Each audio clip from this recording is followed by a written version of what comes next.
Bien, pues como decía, buenas tardes. Vamos a dar comienzo al tercer simposium que organiza la FES sobre lo que podríamos llamar la base general del desarrollo del Congreso. Como sabéis, ya se han desarrollado dos simposios plenarios. Ahora pasaríamos a este tercero que tiene como título El malestar social en España y cuyo horizonte de duración sería exactamente terminar a las 7:30, porque parece que también incluso la sala tiene que ser, como dice su nombre, es multiusos y es polivalente, pues tiene que ser inmediatamente utilizada luego, con lo que trataremos de hacer. De momento, yo renuncio a mi intervención personal, que la pensaba hacer un poco al final, precisamente para no bloquear más los tiempos y movimientos, las tablas MTM y tal, el fordismo congresual. Para no bloquearlo, yo ya renuncio a hacer cualquier tipo de intervención que bloquee los tiempos y movimientos. En principio, bueno, pues el título, y así tengo que dar las gracias a la organización, a la FES, un poco todo el grupo y el colectivo que ha montado este congreso, que además es un trabajo especialmente arduo, pues tengo que agradecer la invitación para conducir y para llevar un poco adelante este simposio. El concepto de malestar social, justamente cuando me lo anunciaron, estaba en un curso con temas de problemas, con un sociólogo además que trabaja temas de cárceles, y me dijo: qué curioso, vais a hacer un congreso y tal sobre malestar social, y los que vais a hablar seguro que estáis todos en el lado del bienestar y tal. Y bueno, pues es evidente, todos los aquí presentes estamos en el lado del bienestar. Quizás un enfoque un poco rupturista había sido pues traer a un auténtico vulnerable, a un auténtico parado, a un auténtico excluido, a un auténtico homeless, etcétera, etcétera, y bueno, que los sujetos sociales reales entrasen en nuestros congresos. Pero de momento, para no arriesgar, yo prefiero una situación un poquito más segura, que es llamar a la gente que sabe y que realmente sabe del tema, y por lo menos que intelectualmente las jornadas y intelectualmente el acto nos sirva. Yo simplemente decir dos cositas, ¿no? El concepto de lo social y este malestar social.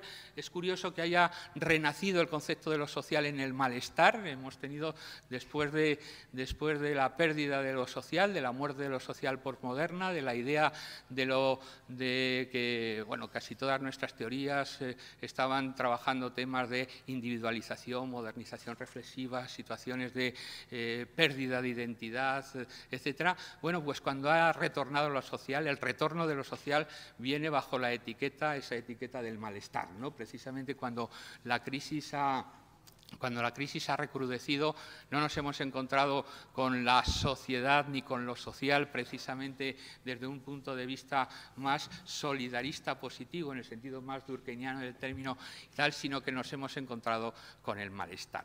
El malestar que, en buena medida, frente al fetichismo de la subjetividad que supuso todo el discurso posmoderno, bueno, nos vuelve a poner con un tipo de problemas absolutamente reales, ¿no? Con la idea de la realidad social que tanto ha teorizado y ha trabajado el propio Miguel Beltrán, que lo tenemos esta tarde en la mesa.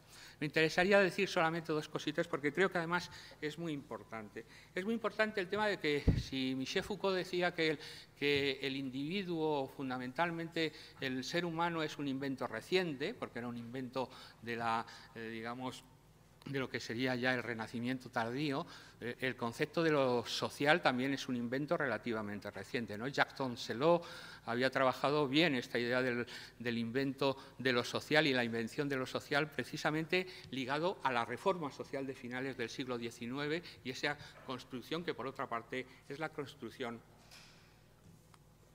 de los grandes clásicos de la sociología, ¿no?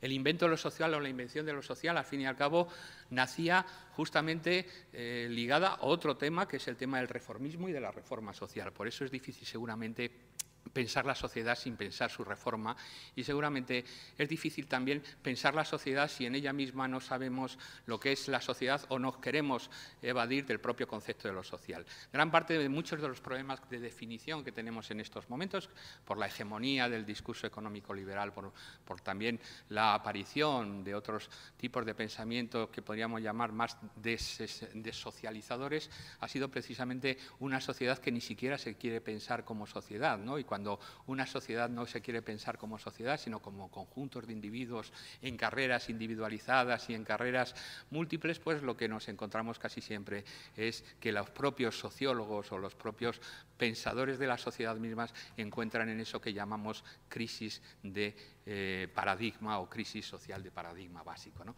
Bueno, pues el malestar de lo social, ¿no? Precisamente si hemos recuperado lo social es a partir de este malestar, de esta idea de que no nos encontramos precisamente a gusto con la sociedad en la que vivimos, precisamente porque tenemos además un conjunto de problemas y un conjunto de elementos de riesgo que se nos han hecho absolutamente presentes. En España, además, el tema ha sido mucho más sangrante, ¿no? Si en un libro como el de Stackler y Baisut, su famoso libro de ¿Por qué la austeridad mata?, ¿no? Uno de los libros clásicos ya de los austericidios y del llamado austericidio, en España el tema de la austeridad todavía ha renovado todos los problemas estructurales del modelo social español, problemas estructurales que en buena medida se habían perdido con lo que podríamos llamar las décadas prodigiosas de los modelos más vamos a llamar salvajes de crecimiento, con los modelos de triunfo inmobiliario, etcétera, etcétera. Y justamente en esa recuperación de la idea de pobreza y en esa recuperación de la idea de vulnerabilidad que hemos tenido en estos últimos años, se da cuenta de los propios déficits del modelo de crecimiento en la que habíamos estado asentados, ¿no? El austericidio, este austericidio que se ha puesto de moda como concepto, es un concepto que a España le está viniendo especialmente o está siendo especialmente duro para pensar su sociedad, y los costes sociales se acumulan sobre ella de una manera realmente espectacular. Costes sociales que, bueno, no hace falta decir que los indicadores sociales básicos son realmente espectacularmente malos y que nuestras tendencias, trabajo que ahora veremos también, no son precisamente felices, ¿no? Bueno, yo creo que si una idea clásica de los conceptos de malestar era la idea del malestar en la cultura de Freud, ¿no? Esa idea que al fin y al cabo era casi imposible reconciliar una idea de lo que podríamos llamar la socialidad humana con la propia idea de las pulsiones de destrucción y las pulsiones de muerte de la propia estructura libidinal del hombre, ¿no? Esa idea del malestar cultural. Yo creo que precisamente, sobre todo después de la posmodernidad, en esta posmodernidad, lo que sí que podemos es reconstruir esa idea del malestar social, no precisamente como una especie de universal antropológico a lo Freud, sino como un problema concreto de sociedades concretas que tienen que estudiarse y que pueden reformarse, ¿no? Precisamente Robert Castel, al que también un poco precisamente por su muerte reciente, bueno, pues no sería mal momento para realizarle por lo menos un recuerdo, ya que no un homenaje. Robert Castel hablaba de este proceso de individualización, no solo por exceso y no solo por éxito, sino también los procesos de individualización por defecto que han llevado a las sociedades en los últimos años, precisamente porque hemos encontrado modelos económicos seguramente perversamente eficientes, pero sin embargo con muy mala calidad en lo que se refiere a sus formas de redistribución social. Y poco más, estos van a ser los problemas. El campo semántico de los problemas sociales y el campo semántico de lo que podría ser los problemas sociales en España y el malestar social en España está lleno de palabras que todos nosotros como sociólogos y sociólogas estamos permanentemente utilizando, ¿no?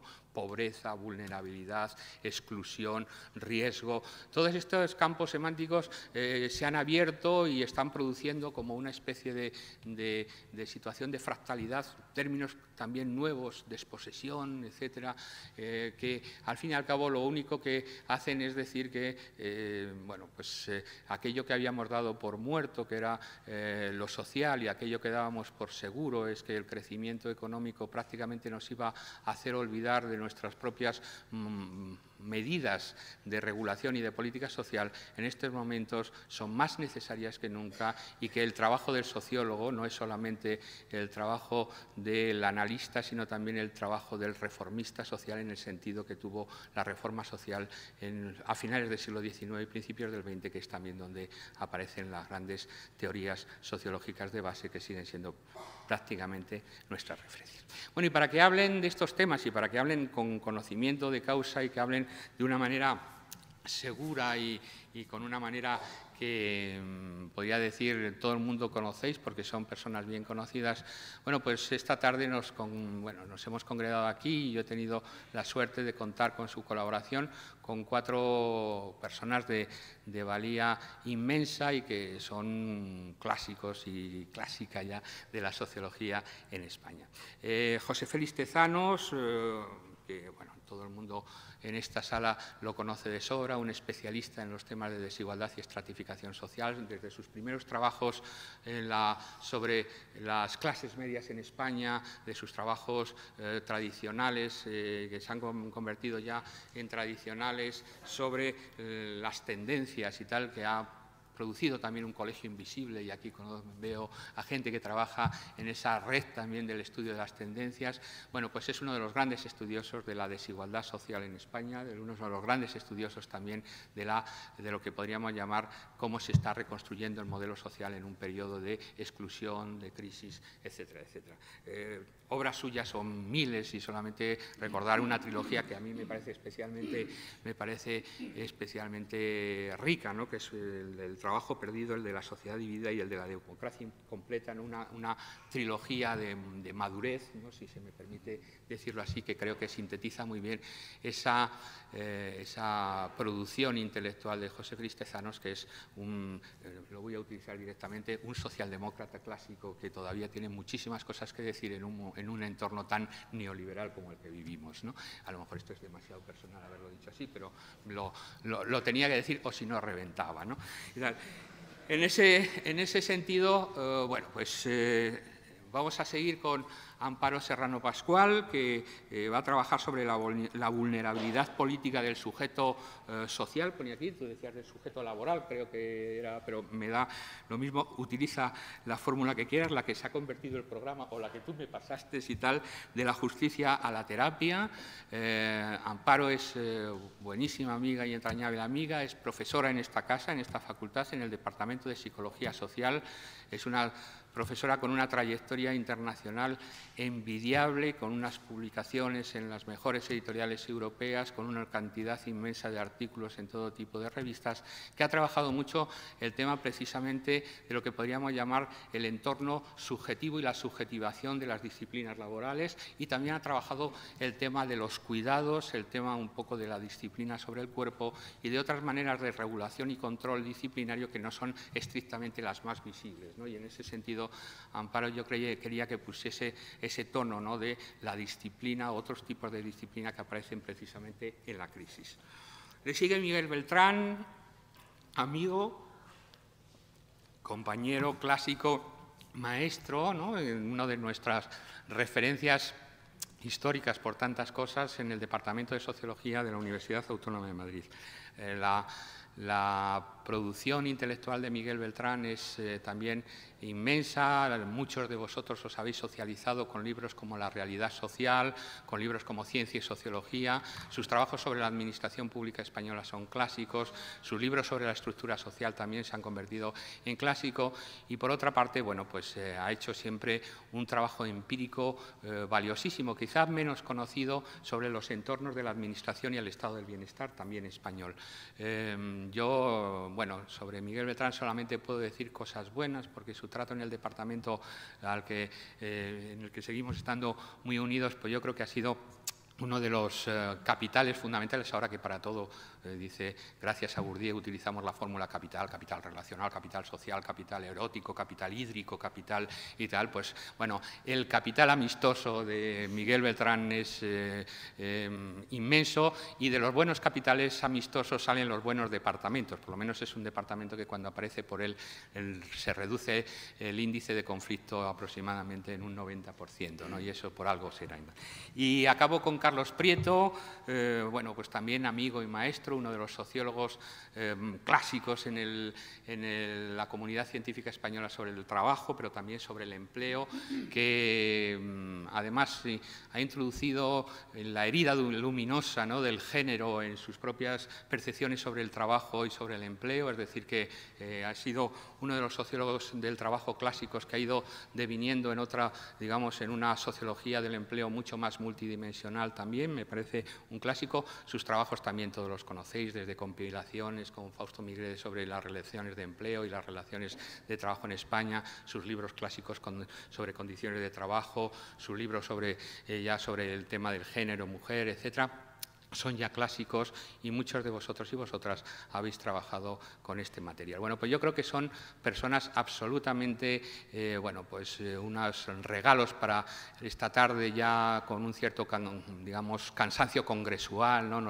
Ya nos queda poco y tal, pero que gracias precisamente a su interés y a su calidad intelectual, este ratito por lo menos vais a estar realmente interesados y no se os van a caer los ojos, no va a aparecer ningún profesor ni profesora siesta ni nada por el estilo, sino que vais a pasar aproximadamente 1 hora y 20, 1 hora y media de auténtico disfrute intelectual. Y muchas gracias a todas y a todos, y doy paso a José Félix Tezano. Cuando quieras, José Félix.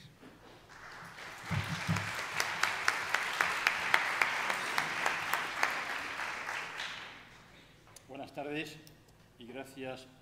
Buenas tardes y gracias, Luis Enrique, por invitarme a participar en este panel, en este simposio, en el que se me había pedido que hablara sobre tendencias en desigualdad y en exclusión social.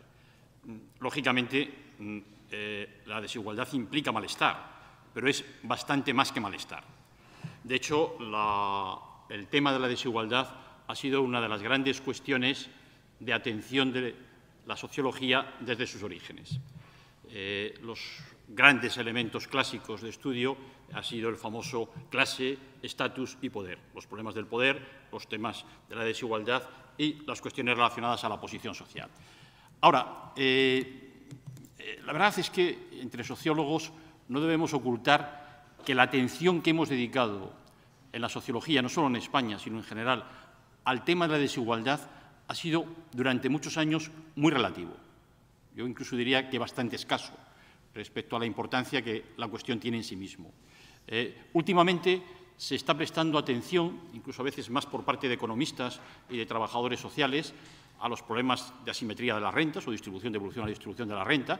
Incluso los economistas, hay una corriente importante de economistas, hay varios informes de la OCDE reciente, que sostienen que la desigualdad es uno de los factores más importantes que explican la dinámica actual de la crisis económica y que además va a ser un obstáculo importantísimo para que países como los europeos podamos salir de la crisis. En trabajo social se está prestando atención a la problemática de la pobreza, al problema de las familias carenciales y demás. Pero yo creo, incluso este congreso probablemente es una muestra, yo creo que tal como están las cosas en el mundo y en España, en este congreso probablemente el tema monográfico o casi monográfico, sin subordar la importancia de otros, tendría que ser las desigualdades o a dónde nos llevan las desigualdades sociales en este momento. Las desigualdades que estamos constatando en nuestras sociedades probablemente empiezan a generar algo más de atención social, más sensibilidad debido a los efectos de la crisis. Pero lo primero que tenemos que tener en cuenta cuando analizamos las desigualdades en países como el nuestro, es que las desigualdades no son un resultado de la crisis. La crisis las está exacerbando, pero lo que es la propia naturaleza de las desigualdades es la lógica de un sistema económico, como el que nosotros formamos parte, que desde la propia base genera desigualdades. Y que esas desigualdades, durante un ciclo largo de la historia, que arranca del consenso keynesiano en los años posteriores a la Segunda Guerra Mundial, ha sido de alguna manera neutralizada en sus efectos debido a las políticas públicas, a las políticas de bienestar. Es decir, las transferencias públicas que se realizaban evitaban que las sociedades europeas, en este caso, evolucionasen hacia el paradigma absoluto e inviable, históricamente, de sociedades divididas, de sociedades escindidas en dos grandes vitales. En este momento, como consecuencia de la crisis, que no solamente es una crisis económica, sino también es una crisis política e ideológica, los fenómenos que están concurriendo al aumento de las desigualdades son básicamente tres. Por una parte, la evolución de las rentas de capital y de trabajo. Bueno, se ha bloqueado.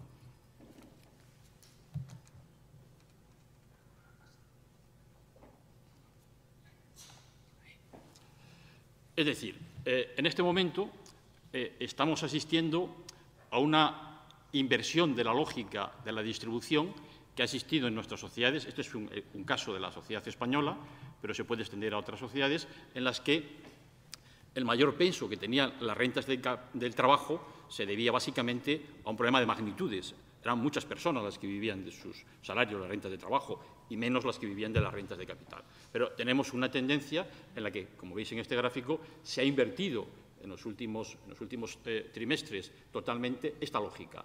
Y por primera vez, es también una interpretación de la crisis que estamos atravesando en este momento, las rentas del capital son superiores a las rentas del trabajo. Y esto no se debe solamente al aumento del desempleo, sino a una tendencia que se está produciendo en la distribución general de las rentas. Pero el dato más importante que hay que tener en cuenta en países como España es que antes de las transferencias públicas, en forma de subsidios, pensiones, prestaciones sociales, etcétera, etcétera, en los países europeos, en los países del entorno europeo y generalmente en los países de la OCDE, la tasa de pobreza está por encima del 40%.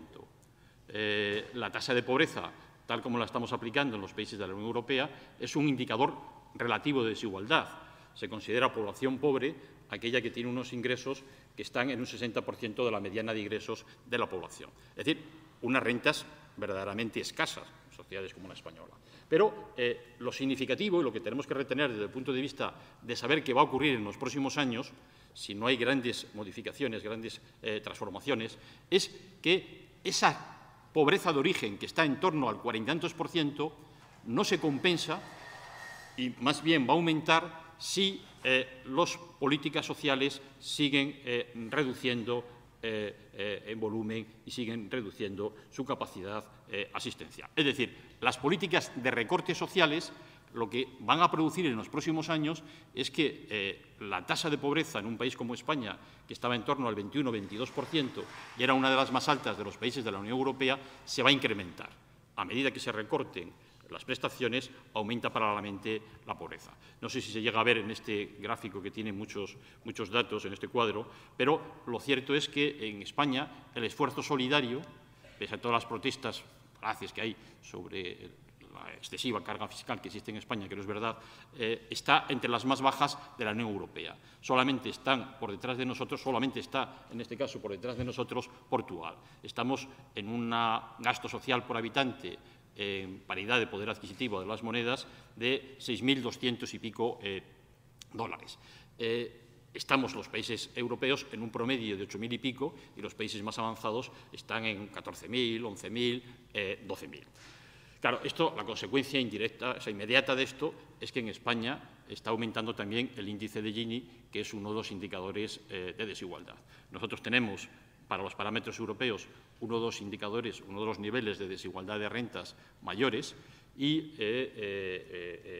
hemos evolucionado en los últimos años, como habéis visto, en el ciclo que iba de 1980 hasta el año 2008, en una progresiva reducción del índice de Gini. El índice de Gini, ya sabéis todos, que supone, digamos, que el 1 sería la posición máxima de desigualdad y el 0 el caso de una sociedad en la que no habría ningún tipo de desigualdad.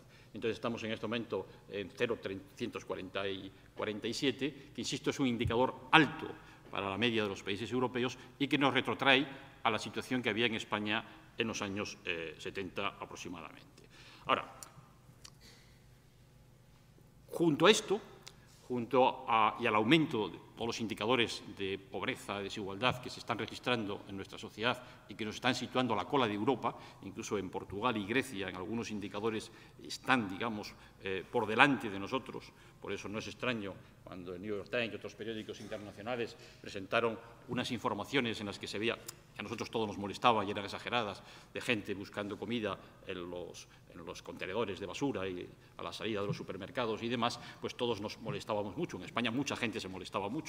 Pero lo cierto es que los indicadores objetivos señalan que España está bastante a la cola de los niveles de equidad que se suponen que debían estar operativos en una sociedad razonablemente civilizada y equitativa.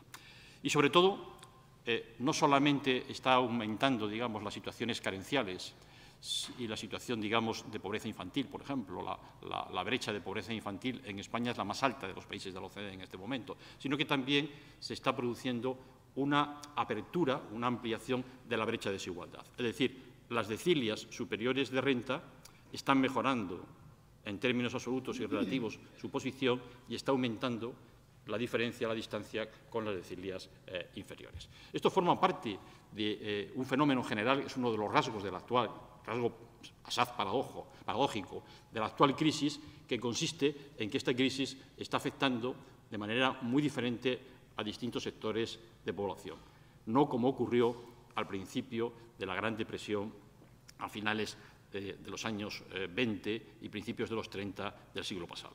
En este momento, el empeoramiento de las condiciones objetivas y de renta de amplios sectores de población está acompañado de una mejora espectacular de los niveles de renta de los sectores más prósperos de la sociedad. A nivel internacional hay una lista que a mí me parece que es la lista más ilustrativa y más vergonzosa de lo que está ocurriendo en este momento en el mundo, que es la lista Forbes, que siempre que se publica el estudio de las grandes fortunas, las fortunas de aquellas personas que tienen una fortuna personal de más de 1.000 millones de dólares, es una cantidad fabulosa. Entonces, todos los años se publica la lista y lo que hemos visto, por ejemplo, es que en los años más álgidos de la crisis, el periodo que va del año 2009 al 2013, la última lista, es decir, cuando muchos sectores de la población estaban viendo empeorar su situación objetiva, situación carencial y demás, pues esa lista ha pasado de ser una lista de los 1.000 millonarios de 793 personas a 1.426 personas. Es decir, que los 1.000 millonarios han aumentado en un 80%, pero lo más importante es que sus fortunas conjuntas han pasado de la fabulosa cifra de 2,4 billones de dólares, yo siempre recalco que son billones europeos, no billones americanos, 2,4 billones de dólares a 5,4 billones de dólares. Es decir, más que el Producto Interior Bruto de España, Portugal, Grecia, Italia, casi Francia. Es decir, una cantidad fabulosa. Es decir, el número de 1.000 millonarios en el mundo ha aumentado en un 80% y su fortuna en solo 3-4 años ha aumentado en un 125%. Es decir, solamente la mitad de la fortuna de esas 1.400 personas es el doble que los ingresos totales de 3.000 millones de habitantes de este planeta que tienen unos ingresos diarios de menos de $2,50. Alguna vez se ha señalado que solamente un pequeño impuesto, la mitad de lo que pagamos nosotros por IVA en España a estas familias, a estas personas, muchas de esas vinculadas por lazos familiares, supondría la posibilidad de erradicar el hambre y la pobreza en este planeta. Se acaba de publicar hace unos días, lo habéis visto, no sé si alguien lo ha visto, ha tenido la suerte de poderlo ver porque casi no ha salido en la prensa, el informe, otro informe, que es el informe sobre la riqueza mundial, que recoge el patrimonio de aquellas personas que tienen más de $1 millón de dólares.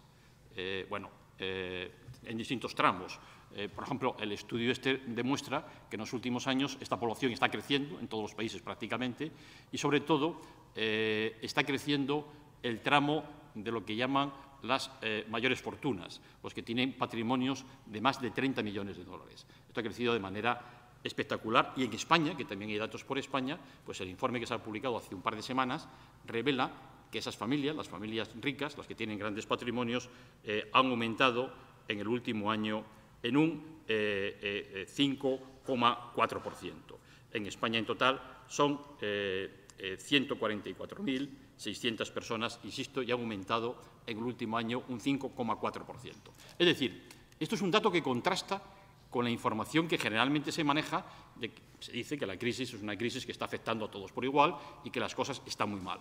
Las cosas están muy mal para la mayoría de la población, pero no están mal para todos los sectores de población. O sea, la paradoja de esta crisis es que está haciendo más pobres a los pobres y más ricos a los ricos, en unas proporciones y unas magnitudes de fortunas personales que son ingastables y que tienen una magnitud como no se había conocido hasta el presente. Bien, pues esta problemática, que me parece que es una problemática que tiene niveles extremos, no voy a entrar aquí a casos extremos, pero todos nosotros podemos aportar muchas informaciones de lo que está pasando incluso en las escuelas con los niños españoles, que es un país que tiene $30.000 per cápita en este momento todavía. Hay niños en las escuelas que están pasando hambre y se está pensando a ver si se ponen, digamos, escuelas de verano. Los niños en las escuelas quieren llevarse una pieza de fruta a su casa y demás y tal. Toda esta situación terrible, terrible, y muchos acontecimientos que todos conocemos, pues claro,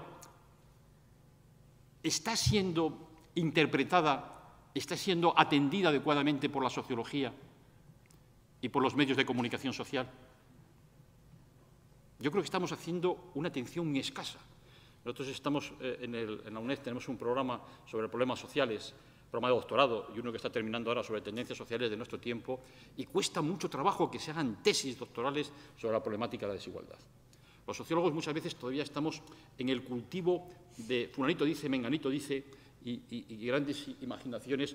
Al principio era inevitable aquí hablar de las tendencias líquidas y demás y tal, y las situaciones líquidas. Bueno, estamos hablando de cosas ingeniosas, pero no estamos hablando muchas veces de realidades concretas. Esto es una dimensión, hay otra dimensión que es la del poder. Yo pongo una cosa que me ha generado verdadera sorpresa hace 2 semanas, cuando surgió esa información sobre el informe anual sobre la riqueza, sobre los ricos en el mundo, la atención que dedicaron los medios de comunicación españoles. Es un periódico de referencia, uno de los periódicos más serios. 7 líneas, en un recuadrito escondido, una página con una serie de indicadores. Esta es la información. ¿Acaso esto no es una información de primera línea? ¿Acaso no es una información sustancial que podamos comprobar que los más ricos se están haciendo más ricos mientras está ocurriendo lo que está ocurriendo y está aumentando el número de las grandes fortunas? Bueno, esto forma parte, digamos, del cogollo central de sensibilización, identidad de sensibilización y atención al problema de la desigualdad. ¿Cuáles son algunos datos objetivos? Porque me quedan solamente 7 minutos, que a mí me gustaría presentar aquí o recordar aquí. Según los estudios de las encuestas de condiciones económicas de la familia, en España se estima que aproximadamente un 28,6% de personas, de españoles, pueden vivir desahogadamente con sus rentas. Si son los que pueden llegar a fin de mes, los que si tienen dificultades imprevistas pueden atenderlas, aproximadamente un 28% de la población. Por lo tanto, podemos colegir paralelamente que viven sin desahogo un 71% de la población, casi 2/3 de la población. En concreto, hay 32% que nos dicen que no pueden llegar a final de mes.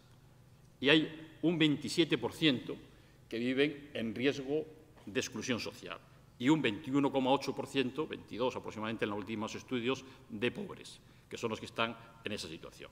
El indicador que está utilizando el Instituto Nacional de Estadística de riesgo de exclusión social es el mismo que se está utilizando en este momento en los países europeos, en los que se considera que solamente los datos de distribución de la renta o de renta, de esa situación en relación a la mediana de ingresos, no son suficientes para determinar las situaciones carenciales. Entonces, se consideran otros indicadores complejos, la misma situación de si se puede llegar o no a final de mes, si pueden atender determinados gastos. Por tanto, estaríamos hablando de unos sectores de población bastante nutridos. Nosotros, el grupo de estudios sobre tendencias sociales, de que hablaba Luis Enrique antes, que llevamos desde el año 95 haciendo toda una serie de encuestas e investigaciones sobre esta problemática, acabamos de publicar, perdonad la cuña publicitaria, un libro que se titula En los bordes de la pobreza.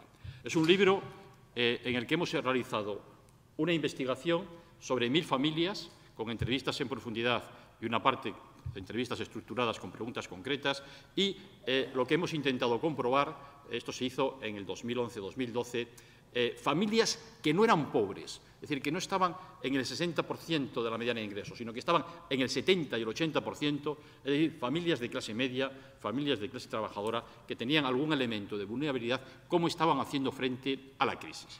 Yo os puedo decir que la situación, y este libro recoge los datos, es verdaderamente espectacular. Es decir, los sociólogos, yo creo que no debemos vivir de espaldas a lo que está ocurriendo en esa trama compleja de la sociedad española, no solamente en los sectores más vulnerables, esos ejemplos que nos conmueven, a los que tenemos preocupación por estos temas, de esos niños que pasan hambre o que están malnutridos y demás y tal, esas familias que tienen que ir a comedores o pedir bonos de comida o productos de comida, sino también sectores de clase media que están encontrándose con deterioro y que tienen unos prejuicios de estatus, una consideración de que ellos no pueden acudir a esas cosas porque esos son para pobres y ellos no son pobres. Y nosotros, el principal hallazgo, que en el libro solamente está recogido en 2 o 3 líneas, pero que no es cuantificable en datos, ha sido comprobar que, sobre todo en el segundo ciclo de entrevistas, porque era un estudio tipo panel, se hacía la primera ronda de las 100 entrevistas en profundidad a la familia y 6 meses después se hacía una nueva tanda de entrevistas para comprobar cómo había evolucionado su situación y cómo estaban haciendo frente a los retos de la crisis. Aquí hay algunas personas que participaron, algunos profesores del departamento en esa investigación, varios, y lo verdaderamente sorprendente era ver familias ocultando su situación, familias llorando. Para mí ha sido la primera, tengo más años que algunos de los profesores y profesoras del departamento, que es la primera vez que yo me encuentro en una encuesta personas que se echan a llorar al hablar de sus problemas. Y familias incluso que se negaban a contestar, a pesar de que se les daba un bono de unos grandes almacenes, un cheque regalo, porque no querían exponer públicamente cuál era su situación. Bueno, en términos generales,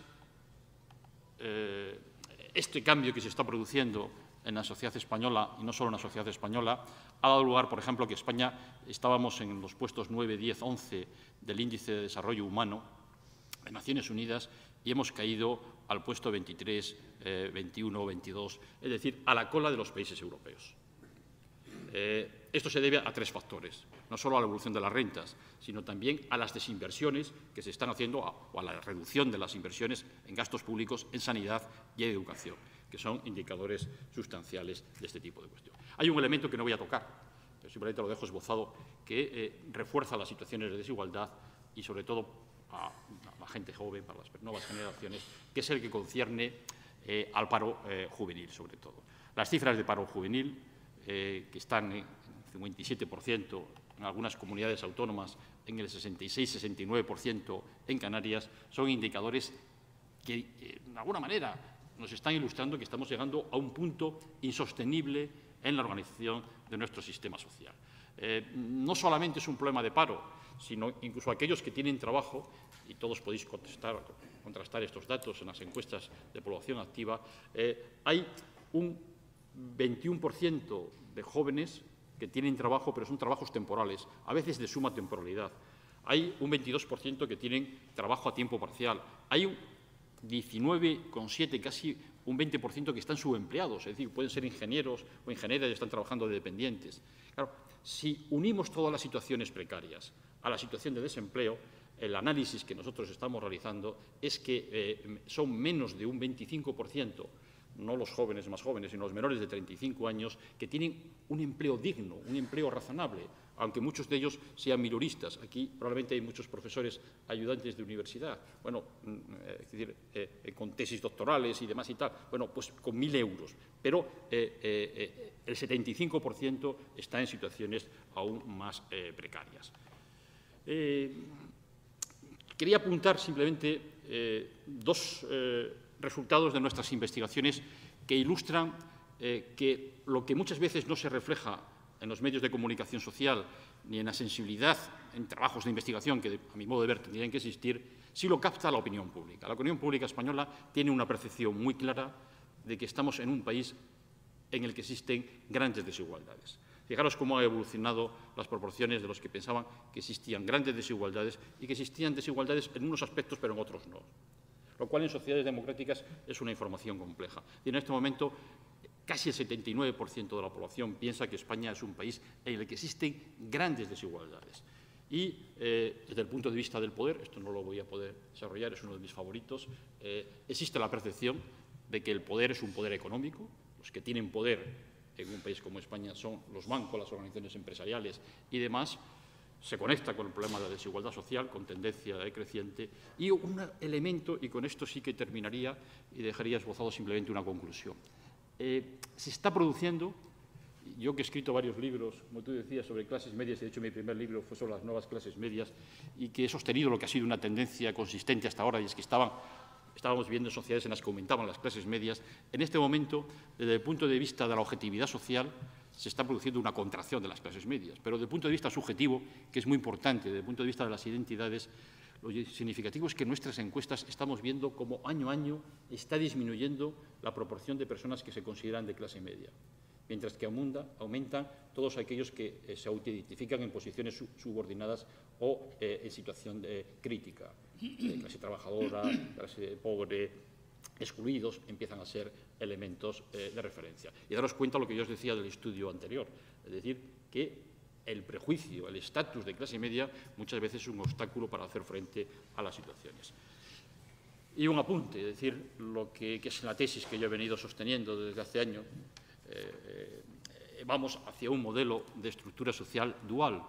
La evolución de los sistemas de estratificación social han seguido una secuencia que de alguna manera se podía ilustrar en un gráfico como el que pongo yo ahí, que no comento, pero en este momento estamos emplazados en una posición que es la que se corresponde al último modelo, que precisamente yo no le puse nombre, pero el profesor Miguel Geltrán en algún libro, en algún escrito, dijo que era la estructura en forma de seta, en forma de, no sé, si sería la seta nuclear o la seta de no sé qué, pero de alguna manera una estructura dual. Esto es lo que yo vengo analizando desde la publicación de esa trilogía que comentaba antes Luis Enrique, sobre la sociedad dividida, el libro que se publicó en el año 2001 y que dio lugar a que algunos colegas nuestros dijeran que era un libro que no tenía nada que ver con la realidad. Eso es como está escrito, se puede decir. Y alguno decía, bueno, ¿y por qué se habla Tezanos de las infraclases y de los sectores dependientes? Es que eso es lo que estaba empezando a pasar. Y ahora en este momento yo creo que esa perspectiva, el horizonte de la sociedad dividida, de la sociedad escindida, desequilibrada de alguna manera, es una perspectiva que se nos está veniendo enfrente de manera acelerada. Y todo esto, lógicamente, va a tener consecuencias. Va a tener consecuencias. Los que pasan mal en nuestras sociedades no se van a quedar, como empieza a verse en algunos países, en algunos lugares, de brazos cruzados, resignados a su mala suerte, a su mala fortuna. Probablemente los tiempos que vamos a vivir, si no hay cambios, van a ser tiempos especialmente confusos, especialmente conflictivos, en la que el problema de las desigualdades, el problema de la exclusión social, se va a imbricar nuevamente, como ha ocurrido en otros periodos de la historia, con toda la problemática que se relaciona con el poder, con el funcionamiento de las instituciones públicas y, por lo tanto, con fuertes procesos de disensión política, social y de otra naturaleza. Muchas gracias por vuestra atención y nada más.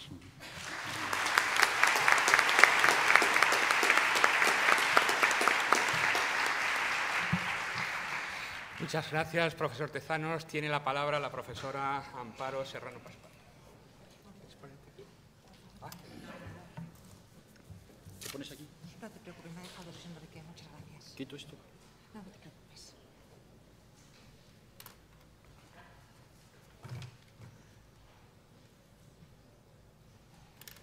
Ese era lo mío. Es el tuyo, ¿verdad? Sí.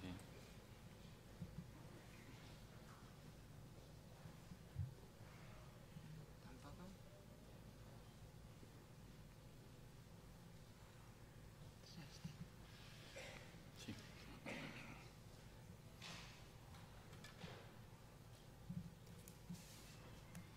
Muchas gracias, Luis Enrique, por tu cariñosa presentación y tu amable invitación.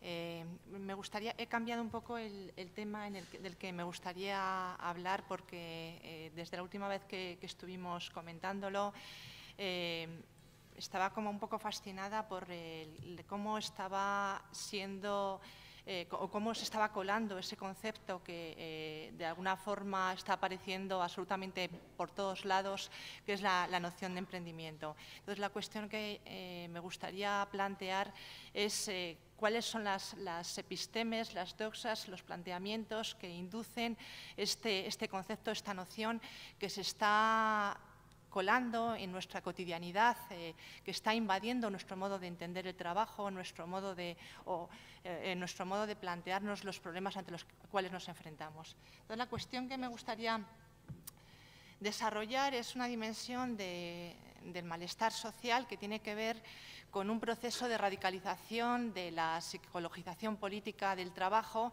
Psicologización política no solamente entendido en términos de ese deber ineludible, ese destino innegable ante el que todo sujeto se tiene que enfrentar, de hacerse dueño, de hacer frente, de tomar las riendas de su propia vida, sino sobre todo como horizonte semántico. Es decir, de alguna forma estamos asistiendo a un proceso en el cual estamos asistiendo a una desapropiación de gran parte de aquellas nociones, de aquellos conceptos que nos permitían visibilizar, que nos permitían comprender la relación que determinadas situaciones de desigualdad, de vulnerabilidad, tienen con relaciones de poder, con relaciones de opresión, etcétera.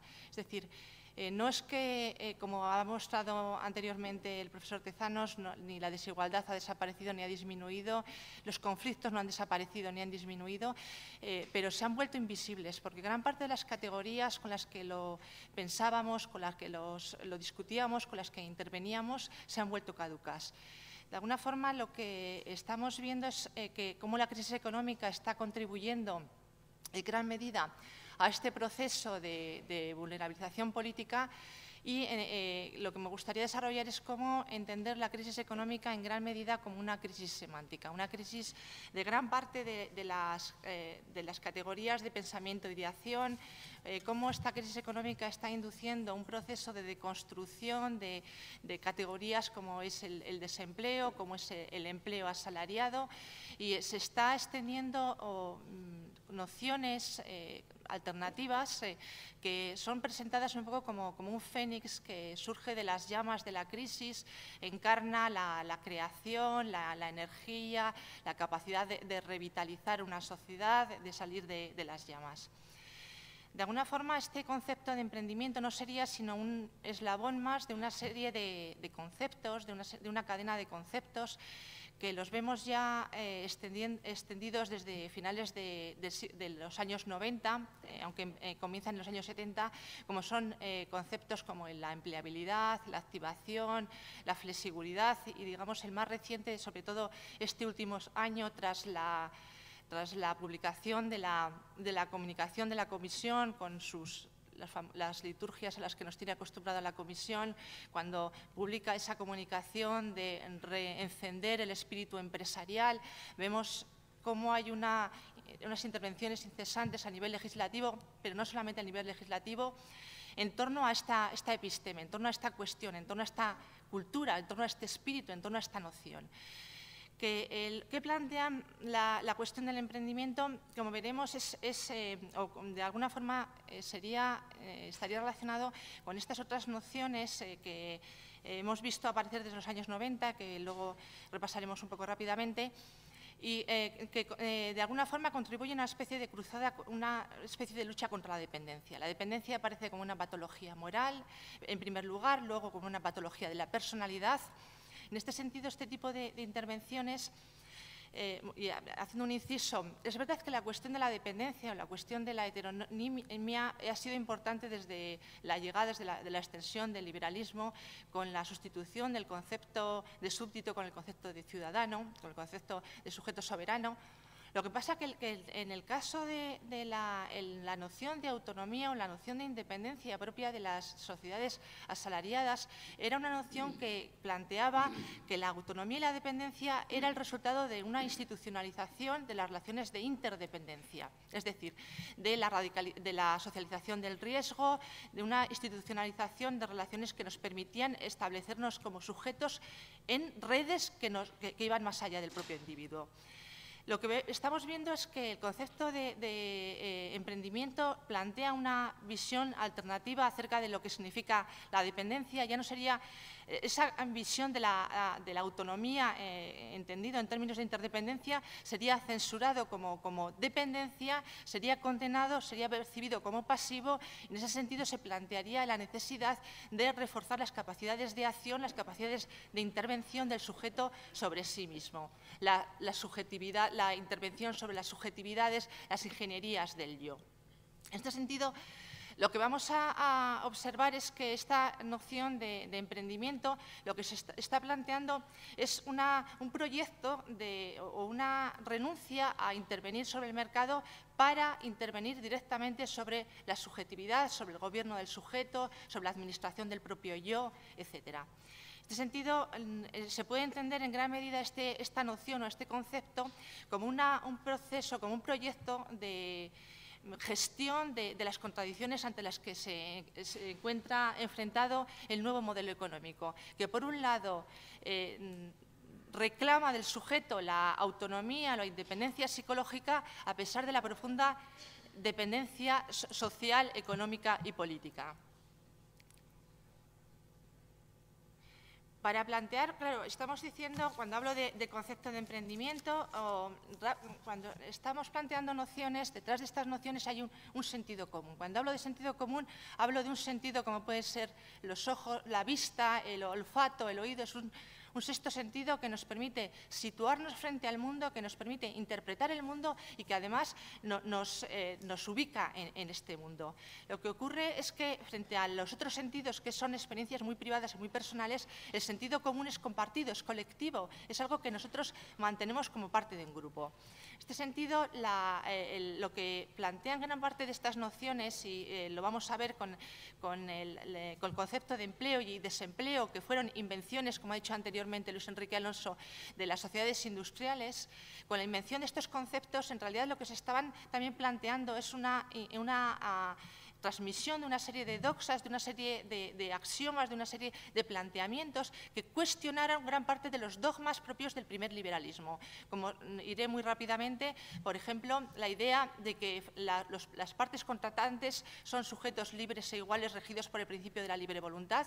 Frente a este axioma se planteaba que la condición propia del sujeto asalariado era una condición de heteronimia, una condición de dependencia y que, por tanto, forma parte de la condición asalariada el conflicto industrial, el conflicto asalariado. La segunda cuestión, que era la idea de que frente a la cuestión de la libertad, la idea o el principio de que el sujeto que no posee capital tiene que vender lo único de lo que dispone, que es el trabajo. Existe el riesgo de que el trabajo se convierta en mercancía, existen dispositivos, por tanto, para evitar que el trabajo se convierta en mercancía, esa desmercantilización, porque se entiende que en ese sentido, si no, el trabajo aparecería como condición, o la condición salarial aparecería como condición de dependencia y vulnerabilidad. En tercer lugar, la cuestión, el cambio de entender la falta de trabajo, la de privación económica, cualquier situación de vulnerabilidad y de exclusión en términos de falta, a entenderlos con la noción social o sociológica de riesgo. Eso implica, de alguna forma, el pasar de un análisis más individualizado que implica un diagnóstico moral, que implica una intervención desde el ángulo de la caridad, a plantear una intervención desde el ángulo de la justicia, desde el ángulo de la política. Este tipo de axiomas que fueron revisados o que fueron cuestionados en gran medida por la invención del empleo y por la invención del desempleo implicaban una concepción estadística de lo social que no miraba o que no se dirigía a las intervenciones tratando de analizar las actitudes, las orientaciones, las voluntades, a lo Luis Vives, es decir, tratando de analizar las trayectorias personales, etcétera, sino se entendían los sujetos como parte de una categoría más amplia, los riesgos eran aleatorios, había una concepción, todo el mundo asumimos los similares riesgos, había una concepción más social o más sociológica acerca de lo que significa exclusión, de lo que significa vulnerabilidad, etcétera. Lo que observamos es que a partir de los años 70, con las crisis de los años 70, pero fundamentalmente a partir de los años 90, coge fuerza la noción de empleabilidad que ya integra un enfoque médico en principio, en los años 70, más dirigido a los sujetos en situación de discapacidad social, pero ya integra no tanto una concepción del desempleo como un problema de falta de trabajo, sino hay que adecuar los puestos de trabajo a las características de sujetos que se encuentran en una situación de desventaja social. Esa situación, ese concepto de empleabilidad fue generándose desplazamientos metonímicos de entenderlo en términos de distancia al empleo, luego la probabilidad de encontrar un empleo, posteriormente fue significando la adaptabilidad. Es decir, pasamos de adaptación a adaptabilidad, el foco va a ser el individuo, va a ser las características, la importancia ahora va a radicar en hasta qué punto asegurar que las actitudes, que las orientaciones, que las voluntades del sujeto se adecúen a las demandas del mercado de trabajo. Esta noción facilitó la incorporación de otros conceptos como son la de activación y su léxico social en términos de dicotomías activo-pasivo, el compromiso de actividad, etcétera, y tenemos esa noción que es emblemática de este paradigma de la activación, que es el concepto de la trampa del desempleo, la trampa de la pobreza. Los conflictos ya no es entre asalariado, entre una persona que dispone de capital y una persona que dispone solamente de trabajo, el conflicto es en el seno del propio individuo. Son conflictos individuales, son trampas personales, son trampas ubicadas más en un plano subjetivo, en un plano individual. Este concepto de activación facilitó esa idea de que las intervenciones iban dirigidas a ayudar al sujeto a que se ayude a sí mismo, a facilitar justamente a que el sujeto pueda intervenir sobre sí mismo, pueda gobernarse a sí mismo y evitar esas situaciones de dependencia.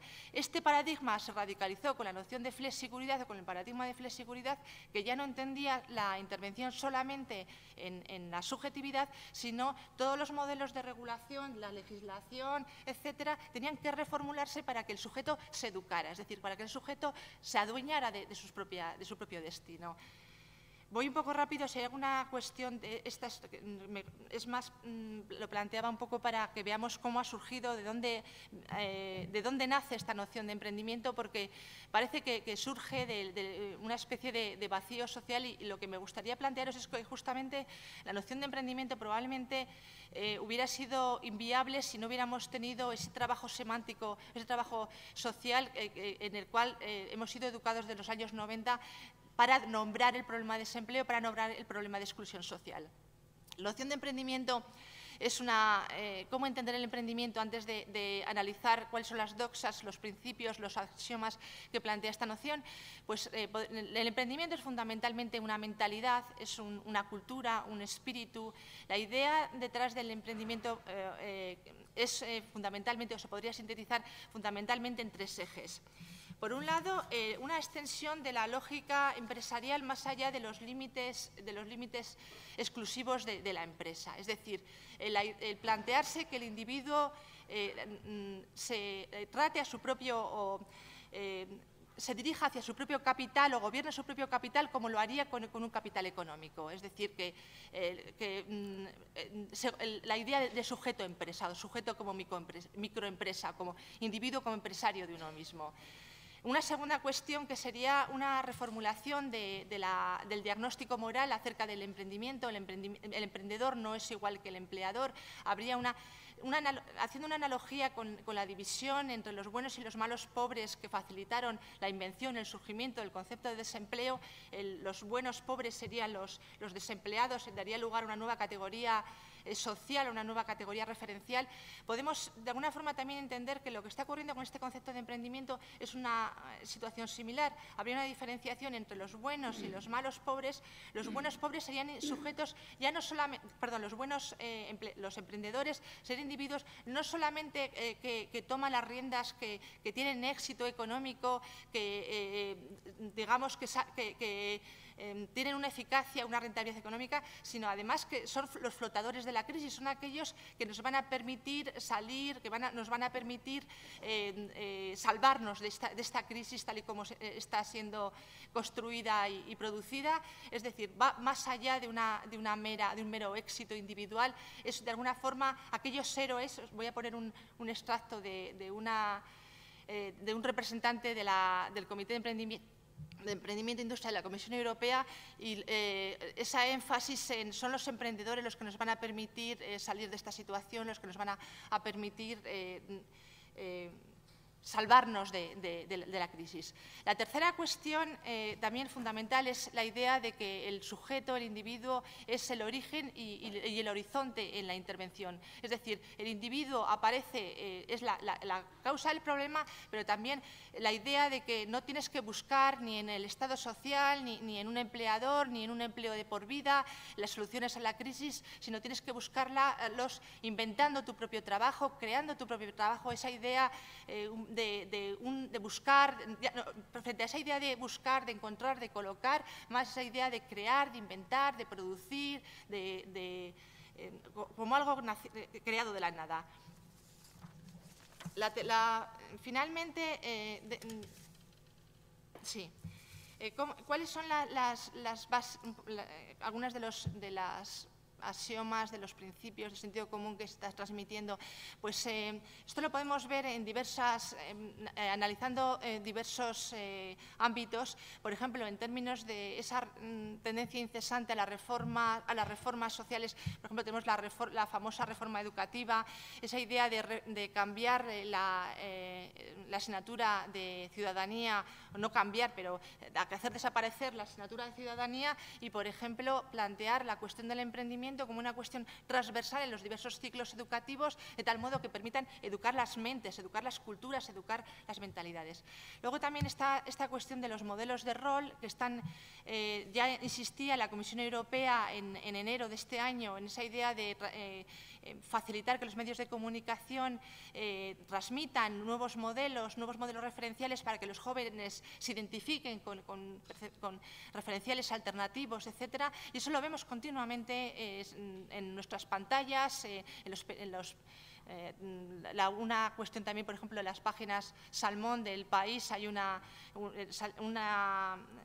un pliego dedicado solamente a la cuestión del emprendimiento. Es decir, aparece este tema de la educación de las mentes, la educación de las mentalidades, aparece absolutamente en diversos ámbitos. Luego también la cuestión un poco de cómo se está reformulando el orden de las responsabilidades, por poner algunos ejemplos en la reforma laboral, pero también en la reciente Real Decreto de Apoyo a Emprendedores y el reciente proyecto de ley de apoyo a emprendedores que complementaría el anterior. Se ven cómo algunas de las cuestiones que se plantean, por ejemplo, en el tema de la reformulación no solamente cuál es un despido procedente o improcedente, detrás de esa idea de procedente o improcedente está la cuestión también de las sanciones que se aplican a un empleador ante el incumplimiento de un contrato. Incumplimiento de un contrato que no es un contrato entre dos partes, sino es un contrato tutelado socialmente, tutelado a partir del derecho laboral. Esa reformulación de lo que es procedente y lo que es improcedente, hacer que sea procedente cuestiones meramente económicas y la legitimación incluso de los despidos improcedentes, es decir, sabéis que la creación de una figura contractual según el cual el periodo de prueba se alargaría hasta un año, es decir, no tendría esa diferenciación entre procedente y procedente no sería relevante. Es decir, bueno, me estoy extendiendo mucho. Lo que estoy planteando es cómo se están reformulando de alguna forma esas cuestiones. Por un lado, luego también un léxico, lo habréis visto si habéis leído el Real Decreto Ley o el reciente proyecto, por ejemplo, los ángeles inversores, esa idea de la desgravación fiscal, ya no tanto, la lógica anterior era para favorecer determinados colectivos en riesgo de inserción, ahora la idea ya no sería una lógica social, sino sería una lógica puramente de dinamización del mercado, es decir, de apoyo a proyectos de emprendedores, etcétera. Bueno, y la última cuestión sería un poco el emprendimiento, cada vez lo estamos escuchando más, esa posibilidad, por ejemplo, de en vez de hacer o plantear las prestaciones sociales como estrategias de desmercantilización, de autonomización del sujeto para evitar la subordinación que puede implicar la dependencia del mercado, el emprendimiento como una cuestión más de capitalización, por ejemplo, de esas prestaciones sociales para facilitar el atractivo de esa fuerza de trabajo, para facilitar el emprendimiento, para facilitar el activar los nichos en el mercado. Bueno, este es un vídeo que no tiene desperdicio, a lo mejor lo habéis visto, pero esa idea un poco, volvemos, es una cuestión de creencias, es una cuestión de proyectos, es una cuestión de mentalidades. Bueno, ya que acabo, la cuestión que quería plantear es que esta difusión de la noción de emprendimiento lo que está planteando es una despolitización importante del trabajo, una tendencia a invisibilizar gran parte de las cuestiones, por ejemplo, la idea del conflicto industrial, la vulnerabilidad propia de la condición asalariada, etcétera, y cómo estamos pasando en este sentido de una transformación en los modos de intervenir frente a la ausencia de trabajo desde la justicia hasta la cuestión de la terapia, de la intervención sobre sí mismo, del reforzamiento de la subjetividad, etcétera. Muchas gracias.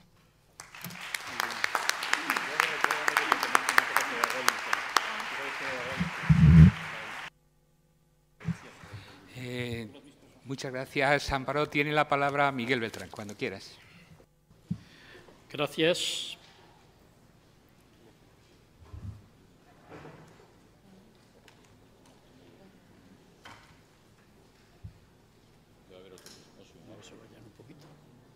Bueno, amigas y amigos, mi intervención va a girar alrededor de dos términos: malestar y bienestar.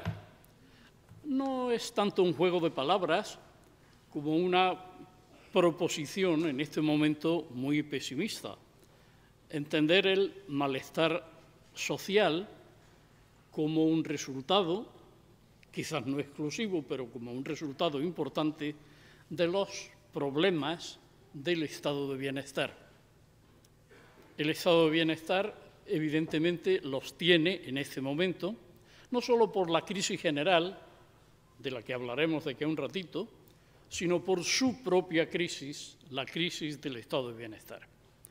E incluso antes de hablar de esa crisis, hay quien prefiere hablar de la erosión de que se ha intentado hacer objeto al estado de bienestar por parte de algunos regímenes políticos o de algunos políticos en concreto, intentando, por ejemplo, el señor Reagan en los Estados Unidos, la señora Thatcher en Inglaterra, actualmente el grupo del Tea Party en el Partido Republicano de los Estados Unidos, hasta cierto punto el propio Cameron en Inglaterra, de nuevo, no eliminar el estado de bienestar, pero sí, de alguna manera, erosionarlo, adelgazarlo más que desmontarlo, como producto de una ideología neoliberal que entiende que el estado de bienestar es una corrupción mental y moral que no lleva más que a la degradación de la convivencia. No vamos a entrar en ello plenamente, pero creo que todos somos conscientes de cuál es esa situación del neoliberalismo erosionante del estado de bienestar. Pero hablaremos sobre todo no tanto del tema de la erosión, sino de la crisis propia del estado de bienestar, digamos la crisis interna del estado de bienestar y de, en segundo lugar, cómo sufre de la crisis económica que nos hace sufrir a todos en este momento. Quisiera proponeros como idea básica para arrancar la de que el estado de bienestar se identifica plenamente con el estado social y democrático de derecho. Aquí estáis algunos que me habéis oído hablar de ello ya alguna vez, el profesor Tezano 3 o 4 veces ya, y insisto mucho en esa noción. El moderno Estado social y democrático de derecho es estado de bienestar. No se pueden concebir ambas cosas separadas. E incluso tiene una historia relativamente lejana y en este punto, si no lo hago reviento, como alguien decía antes, leo siempre el artículo 13 de la Constitución Española de 1812, de la PEPA. De modo que, si me vais a permitir, lo leo. Son 3 líneas. Dice el artículo 13 de la Constitución de 1812 que el objeto del gobierno es la felicidad de la nación, puesto que el fin de toda sociedad política no es otro que el bienestar de los individuos que la componen. Punto. A mí me parece espléndido que nuestra Constitución del año 1812, contuviera esa declaración, que a ese nivel es la primera que yo conozco en toda la historia europea. Después las cosas no rodaron favorablemente en esa dirección, como es notorio, pero el punto de partida está ahí y no es malo partir de él. Pensar que mi énfasis en la identificación del estado de bienestar con el Estado social y democrático de derecho tiene que ver con el análisis que Marshall hace de las grandes conquistas de la humanidad, cómo los derechos civiles son los primeros que se conquistan cuando se hace desaparecer la esclavitud y la servidumbre de la gleba, cómo hay un segundo salto que es la conquista de los derechos políticos, que tiene lugar fundamentalmente cuando se estatuyen los sistemas democráticos y se entrega el voto a los ciudadanos, y pensar que este proceso es más lento y más largo, porque, por ejemplo, a las ciudadanas en España no se les concede el voto hasta el año 1931. Y hay un tercer salto, que es el logro o la conquista de los derechos sociales, que tienen que ver, están íntimamente ligados a la evolución del estado de bienestar. Pensar, por ejemplo, que los partidos revolucionarios, los partidos que trataban de eliminar el sistema capitalista, los partidos de clase, a partir sobre todo del ejemplo del SPD, del Partido Socialdemócrata Alemán de 1959, dejan de ser, y en España 20 años después, dejan de ser partidos de clase, partidos revolucionarios, aceptan un sistema económico como el capitalista, bien es verdad que intervenido por el Estado, y evidentemente se articulan en un mecanismo que podemos llamar, que se ha llamado con amplia audiencia, el pacto keynesiano. El pacto keynesiano, que indica una intervención del Estado en favor de la felicidad y del bienestar de los ciudadanos, controlando el modo de producción capitalista con objeto de impedir la explotación de la gente y al mismo tiempo desactivando la actitud revolucionaria de estos partidos de clase, que dejan de ser partidos de clase para integrarse a través de este pacto keynesiano en el sistema. Ahora bien, hay una crisis interna del propio estado de bienestar, reconocida desde hace mucho tiempo ya y por autores con una clara orientación, digamos, incluso, si me permitís, de ideología izquierdista. Por ejemplo, Habermas, en un famoso libro sobre los problemas de legitimación en el capitalismo tardío, señala que el estado de bienestar tiende a provocar inflación, tiende a provocar, atención, malestar por su mal funcionamiento y, sobre todo, en los procesos electorales se crean unas expectativas que después producen frustración en los ciudadanos y, por tanto, malestar y rechazo del sistema. O'Connor habla en su libro La crisis fiscal del Estado, habla de que el estado de bienestar implica necesariamente un crecimiento de los gastos mayor que el crecimiento de los ingresos. Y Ofe habla en sus Contradicciones del estado de bienestar de cómo las demandas sociales son sistemáticamente crecientes y llevan a situaciones de desasosiego social. Los cambios internos del propio estado de bienestar yo los clasificaría fundamentalmente en tres niveles, del más básico, el demográfico, al más sofisticado, el ideológico. El cambio demográfico implica que la estructura de las poblaciones en las que se da el estado de bienestar ha cambiado, de tal forma que los nacimientos se han reducido y lo que eran pirámides de población ya no podemos seguirlas llamando pirámides, sino que hay que emplear alguna otra expresión que refleje su estrechamiento por abajo y por el centro.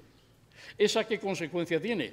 Que como la expectativa de vida crece y por arriba la pirámide también se ensancha y se estrecha por el centro, hay una dificultad de financiación fundamentalmente de las pensiones, pero no solo de las pensiones.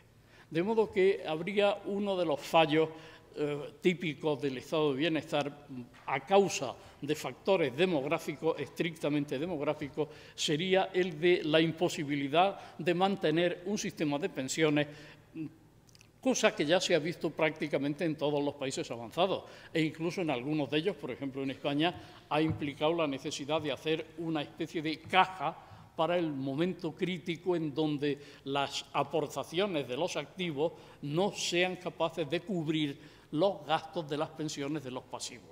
De modo que, primer problema, el problema demográfico de difícil solución. Un segundo problema, no diría yo de peor solución todavía, pero no le falta mucho, es el problema de la globalización. Cuando se reducen los aranceles de importación, se impide utilizar aranceles protectores de un mercado nacional, empiezan a llegar productos que son fabricados en países que tienen un pobre estado de bienestar o que incluso carecen de él, con lo que los costos que recaen sobre el producto en cuestión son muy pequeños y le abren paso frente a otros procedentes, por ejemplo, del propio país que importa esos a que me vengo refiriendo, porque son más caros. Evidentemente, los costos en España del estado de bienestar que recaen en nuestros productos que ponemos en el mercado, esos costos son mucho más altos que los que vienen de China, de India o de Sumatra. Entonces, ¿qué sucede? Que los países que tienen un buen estado de bienestar y han entrado en el proceso de globalización se encuentran con grandes dificultades comerciales por razones de que lo que pesa del estado de bienestar sobre los objetos que ponen en el mercado es mucho más de lo que pesa sobre esos mismos productos importados de los países con pobres, pequeños, deficientes estados de bienestar. La tercera dificultad por la que pasan la misma noción de estado de bienestar es el crecimiento de la ideología neoliberal. Lentamente, pero sistemáticamente, se ha ido, no diré imponiendo, pero sí estableciendo por todas partes un tipo de ideología que, ya digo, cuestiona incluso moralmente, por increíble que parezca, la noción de estado de bienestar, por entender que nos convierte a todos en personajes pasivos, dedicados a nuestros caprichos, con poco empeño en resolver nuestros propios problemas, esperando que nos los den resueltos. De modo que, aunque no hubiera crisis económica actual, la crisis que empezó en 2008, el estado de bienestar estaría pasando por dificultades más o menos serias, más o menos graves, pero con la crisis mucho más, con la crisis que somete a los países a riesgos de quiebra, incapaces de pagar la deuda vencida e incapaces de comprar deuda nueva, salvo a costes muy altos. Piensen ustedes, por ejemplo, el mecanismo que estamos viendo sin que nadie lo señale estrictamente con el dedo en la economía española. Dicen los periódicos, hemos conseguido en esta oferta de deuda vender tantas y cuantos miles de millones a 10 años, a 5 años. Dicen, ¿y esa deuda para qué se utiliza? Para pagar la deuda vencida, que hay que pagarla y que no se tienen recursos para pagarla, y para otros efectos secundarios. Pero, desde luego, el pago de la deuda se hace con cargo a otra deuda. Lo que se intenta es ir disminuyendo el conjunto del déficit con el austericidio que hemos oído decir. Pero no es el único riesgo de la crisis, evidentemente, sino el quizá tan grave o más grave, el riesgo de recesión, el riesgo de estancamiento o de retroceso del Producto Interior Bruto del país. De modo que hay riesgo de quiebra y riesgo de recesión. Las políticas anticrisis son muy claras. Una, evitar la quiebra; otra, evitar la recesión. La de evitar la quiebra eliminando el déficit es una filosofía neoliberal que descansa fundamentalmente en Hayek, en el economista Hayek, mientras que evitar la recesión impulsando el desarrollo es una economía basada en una ideología socialdemócrata que descansa sobre todo en el economista Keynes. La de evitar la quiebra eliminando el déficit implica recortar el gasto, los famosos recortes, recortar el gasto y subir los impuestos, lo cual produce unos efectos también negativos, aumenta la recesión, dificulta el crecimiento. Mientras que la política, digamos, keynesiana de evitar la recesión impulsando el desarrollo exige más gasto público y menos impuestos, lo cual evidentemente puede aumentar la deuda y genera tensiones por lo menos inflacionistas. La salida es complicada porque resulta que ambas políticas han de hacerse compatibles. Dos cosas tan disímiles, tan aparentemente contradictorias, no son tan disímiles ni tan contradictorias. Se requiere una cierta dosis de cada una, para llevar las cosas, entiendo yo, por el camino adecuado. No son políticas contradictorias, aunque aparentemente lo sean, sino que son complementarias. Déjenme leerles también 3 líneas de Joaquín Almunia, comisario de la Unión Europea, que dijo en octubre de 2011: hay dudas razonables sobre si no nos estaremos pasando en la dosis de ahorro para enfrentar la crisis. Igual hay que introducir estímulos en la economía, porque se corre el riesgo de que la política de austeridad sofoque el crecimiento. Esto está dicho hace 2 años y vean ustedes cómo ruedan las cosas. El grupo de socialistas y socialdemócratas, en el Parlamento Europeo hizo público poco después, en diciembre del año 11, un mensaje largo en el que, entre otras cosas, decía, y leo de nuevo: la política de desregulación financiera y la exclusivamente centrada en la austeridad y los recortes están destruyendo la base económica del modelo social europeo. Debemos abandonar esta política basada solo en la austeridad y llevar a cabo la inversión pública necesaria para estimular el crecimiento y el empleo. Bueno, parece que la orientación actual de la política española está intentando enganchar en esa dirección.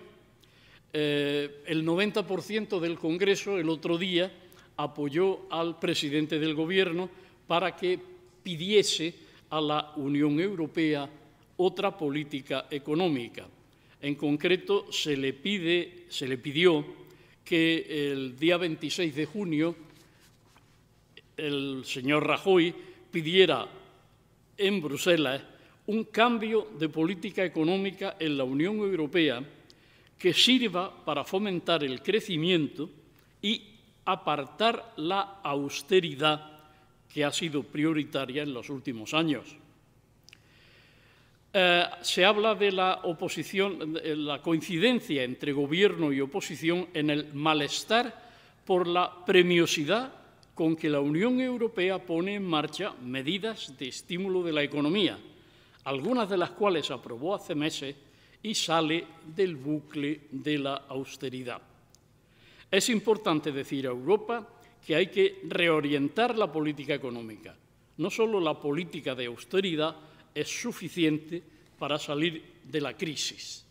Esto es lo que el 90% de nuestros congresistas pusieron tras del presidente del Gobierno para que lo presentara en su visita a Bruselas del día 26 de junio. Y voy a intentar terminar lo antes posible porque creo que ya es una hora muy avanzada. Y vuelvo al tema del malestar social. El malestar social implica, de alguna manera, frustración por el mal funcionamiento del estado de bienestar. Vamos a ver, piensen ustedes, sobre todo los que son más jóvenes que yo, por ejemplo, piensen ustedes que vemos nuestra relación con el estado de bienestar como algo perfectamente natural.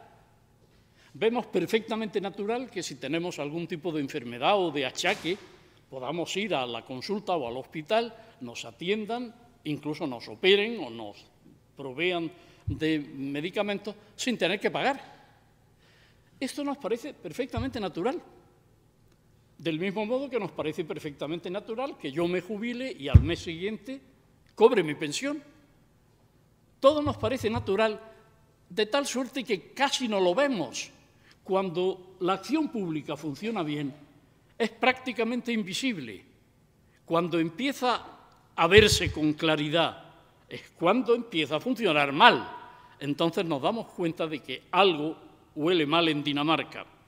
De modo que, efectivamente, consideramos natural la seguridad social, consideramos natural nuestra utilización del sistema sanitario, la educación pública fundamentalmente, incluso la vivienda, desde luego el pleno empleo, etcétera, etcétera, etcétera. Pues bien, cuando no funciona lo que esperamos que funcione, lo que consideramos natural que funcione, se produce una frustración de expectativas. Frustración de expectativas que genera insatisfacción, que genera descontento. Atención, y este descontento genera desafección. Empleo esta palabra de manera deliberada. Desafección como rechazo del sistema político.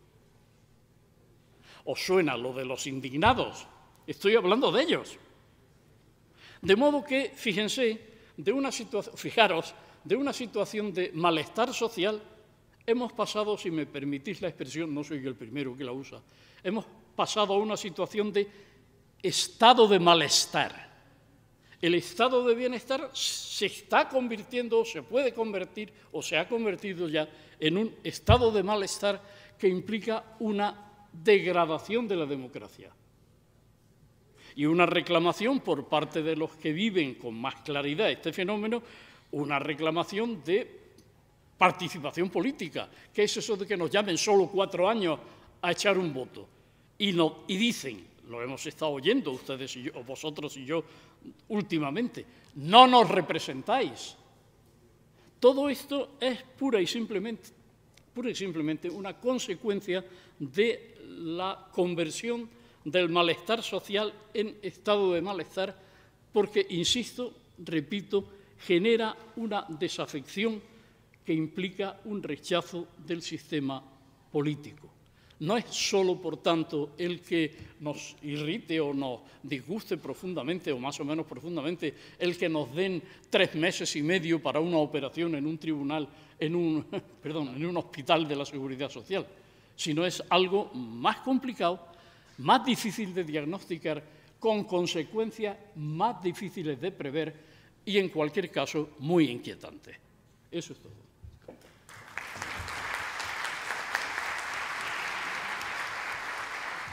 Gracias, profesor Beltrán. Tiene la palabra Carlos Prieto, de esta misma facultad. Bueno, la jornada siendo larga, yo voy a ver si intervengo menos tiempo que me corresponde, después de agradecer a Luis Enrique y a la organización el haberme permitido hablar. Bien, yo pretendo, o había anunciado, hablar sobre los parados, el título que he puesto, al límite de la exclusión social. Pero no me interesan los parados como un colectivo social que merece una especial consideración por razones morales o políticas, sino sobre todo los parados como síntoma, en el momento actual, de profundas transformaciones negativas de las sociedades que estamos sufriendo desde hace varias décadas. Lo que quiero es intentar ver razones, ver explicaciones, para intentar comprender algo de lo cual nos hablaba José Félix Tezanos, de cómo es posible que en pocos años en España se haya pasado de un 8% de paro a un 27%, cómo seamos uno de los países de Europa con unos índices de desigualdad más elevados, como haya un porcentaje elevadísimo de la población en riesgo de pobreza y de exclusión social, y como que haya también una parte muy importante entre los parados que se hallen en situación de paro de larga duración. Vamos a ver. Yo creo que estas situaciones extremas son síntomas de una serie de cambios que está sufriendo la sociedad española y que se sitúan en tres niveles y que se acumulan unos a otros. Primero, un proceso europeo y casi hasta mundial de desmembramiento de la sociedad salarial, desagregación de la sociedad salarial, el término, como sabéis, es de Robert Castel, desmoronamiento, effritement, los que saben francés lo dicen mejor, desmoronamiento de la sociedad salarial, sustituido por una propuesta de construcción de orden social basada en ideas neoliberales, es decir, predominio del mercado sobre la política, individualización y conversión de la protección social en una protección social existencial, que es perfectamente coherente con un Estado neoliberal. Pero no es la única transformación. Sobre esa transformación que afecta a todos los países europeos y de lo cual es un buen portaestandarte en la Unión Europea, se junta otra transformación muy importante, son las transformaciones dentro de nuestro país. España es un país que en este sentido es pionero en el desmembramiento de la sociedad salarial, que tuvo una breve y pobre existencia, y en la implantación de pautas de organización social del empleo y de políticas sociales de inspiración neoliberal. Pero esta segunda transformación alimenta la anterior, en la cual encuentra legitimidad, pero a ella se une una tercera, a mi modo de ver, que tiene que ver con el hecho de que en los últimos 20 años hemos sufrido una transformación en dos etapas muy intensas. Primero, un fuerte crecimiento de la economía y del empleo, pasando de 12,5 millones de ocupados a 20 millones de ocupados, y una caída en vertical de ese crecimiento del empleo que va a poner patas arriba y va a incrementar las tensiones sociales para facilitar precisamente las transformaciones tanto ligadas al desmoronamiento de la sociedad salarial española como al desmoronamiento de la sociedad salarial española como parte del desmoronamiento global de la sociedad salarial. Bien, ¿en qué consiste ese desmoronamiento, desmembramiento de la sociedad salarial que estamos sufriendo en Europa y de la cual es portadora en buena medida las políticas de la Unión Europea? La sociedad salarial es una forma de organizar el orden social que tiene como trasfondo la existencia de fuertes movimientos obreros y que se traduce precisamente para lograr integrar las clases asalariadas en una serie de políticas ligadas a establecer límites al mercado y límites a los procesos de relaciones sociales ligadas a relaciones individuales. En concreto, una sociedad salarial es una sociedad que desmercantiliza el trabajo a través de políticas de estabilización del empleo, de salarios decentes, de protección social a la cual se tiene derecho en situaciones de desempleo. Es una sociedad en la cual las relaciones sociales, en particular relaciones sociales de trabajo, se colectivizan. Y colectivizar en una sociedad salarial significa, sobre todo, sindicalizar. Los sindicatos tienen un reconocimiento y una presencia en una sociedad salarial que realmente va mucho más allá del ser meras organizaciones de sujetos que han decidido asociarse. En tercer lugar, una fuerte limitación del poder empresarial. Los empresarios, en una sociedad salarial, cualquier empresa, tiene límites importantes al modo de relacionarse con sus trabajadores y organizar el trabajo. Tienen que respetar una categoría laboral, respetar unos salarios, etcétera, etcétera, etcétera.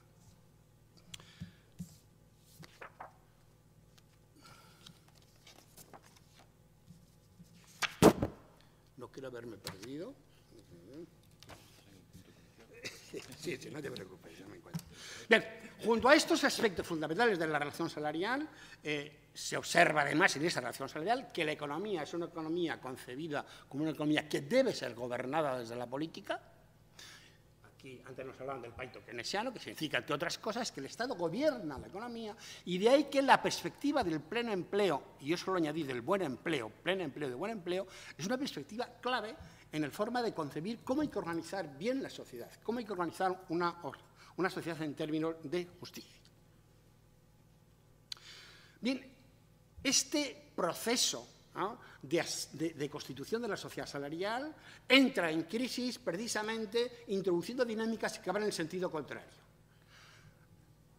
El trabajo se mercantiliza, cada vez es más inestable los empleos en toda Europa.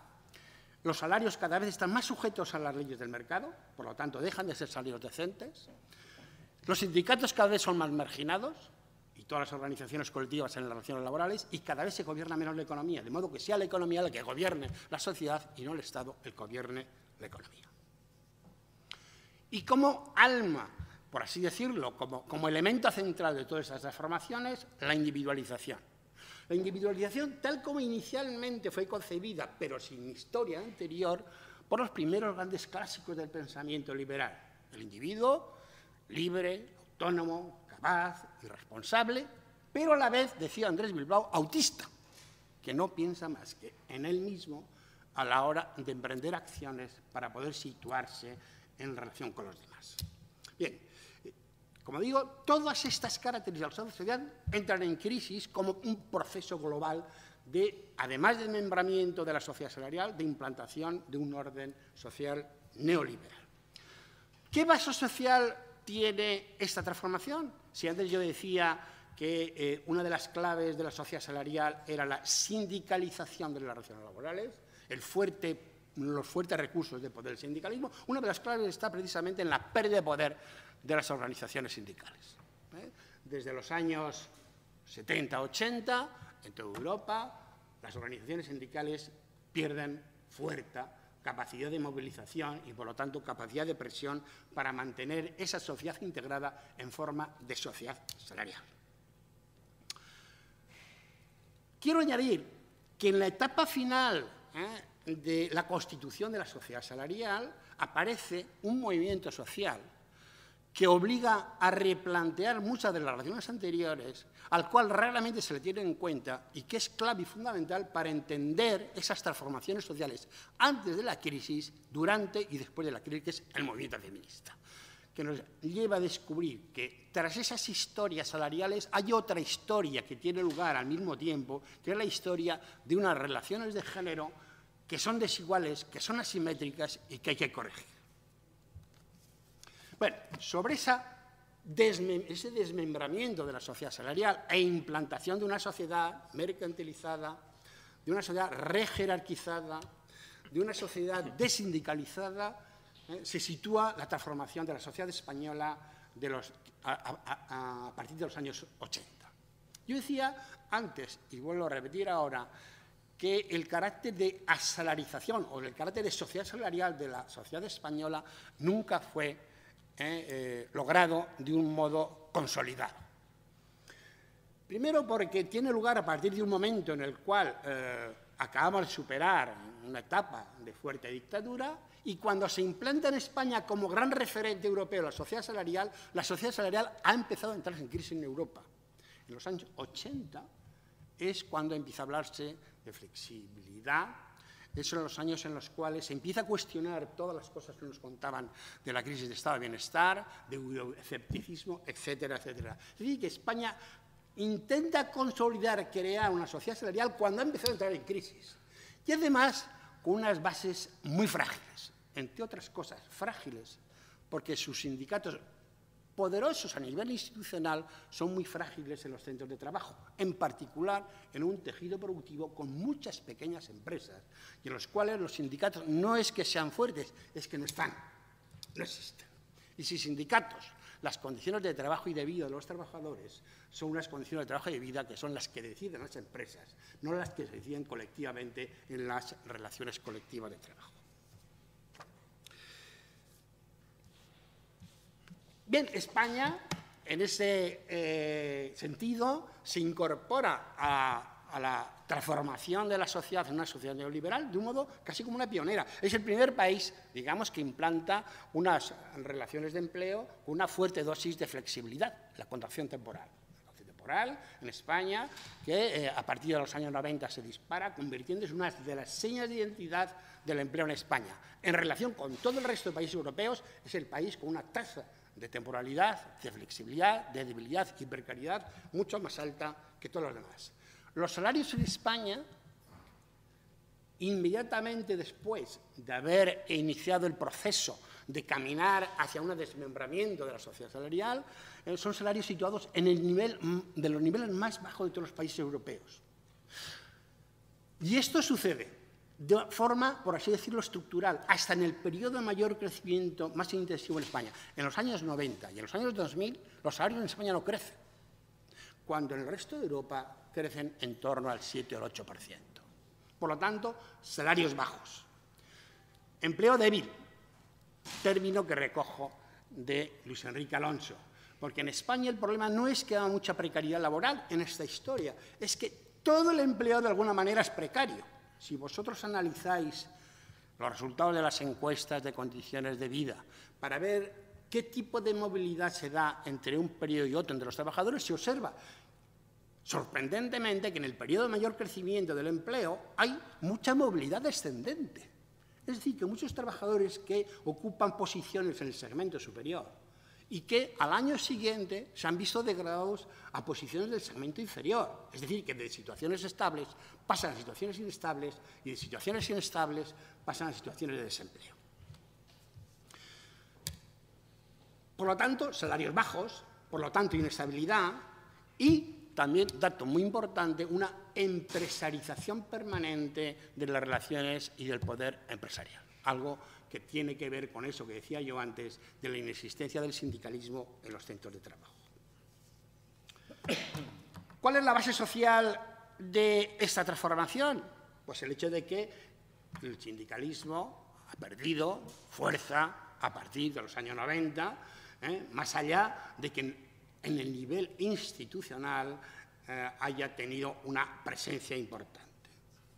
En términos legislativos, España, de un modo acelerado, va introduciendo normas y reglas que conducen a una descolectivización de las relaciones laborales y a un incremento del poder empresarial sobre las condiciones de trabajo y de vida de los trabajadores en los centros de trabajo. Es decir, que en España realmente la idea de desjerarquizar ha desaparecido prácticamente del todo a partir de normas legislativas, de modo que las empresas pueden modificar las condiciones sustanciales del trabajo a voluntad. Es decir que, por lo tanto, España es un país que entra a la limón y al mismo nivel que todos los países europeos en un proceso de desmembramiento de la sociedad salarial, de instauración de un orden neoliberal, pero con un grado de intensidad muy superior. No hay duda de que en estos procesos de desmembramiento e instauración hay grados muy distintos. No se puede comparar la situación de los países nórdicos, en particular Suecia, con los países del sur de Europa.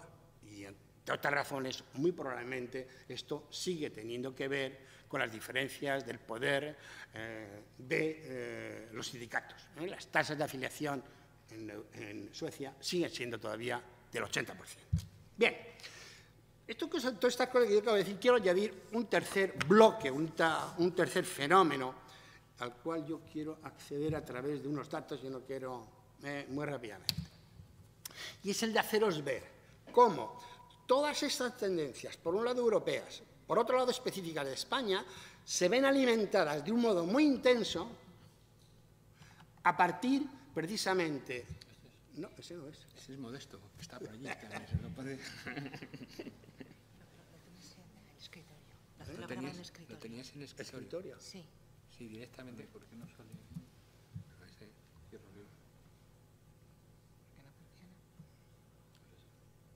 ¿Es este?